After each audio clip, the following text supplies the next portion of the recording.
भेद नाहीये. प्रत्येकाला मोक्षाचा अधिकार आहे. प्रत्येक जण आपला विकास करू शकतो. तर फरक एवढाच आहे, की स्त्रियांच्या भोवती कामांचा खूप मोठा ससेमिरा असल्यामुळे कोणत्या अनुष्ठानात्मक व्रत स्त्रिया करू शकत नसतील, तर सगळ्यात सोपा इलाज आहे, की त्यांनी 24 तास नाम कसं घेऊ शकू? भगवंताच्या अनुसंधानात राहायला नामासारखं साधन नाहीये. तर मी किती नाम घेतो, मी किती वेळा जप करतो करण्यापेक्षा किती काळ अनुसंधानात राहतो, यालाच अध्यात्मामध्ये महत्त्व आहे.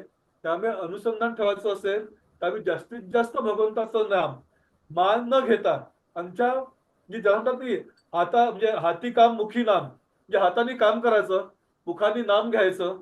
त्या नामातच मोक्ष आलेला आहे. पण नाम प्रेमाने घेतलं जावं. जसं मुलाला हाक मारताना आम्ही प्रेमाने उच्चारून त्याचं नाव घेतो, त्या पद्धतीने नाव घेताना प्रेम आलं पाहिजे आणि ते सातत्याने चाललं पाहिजे.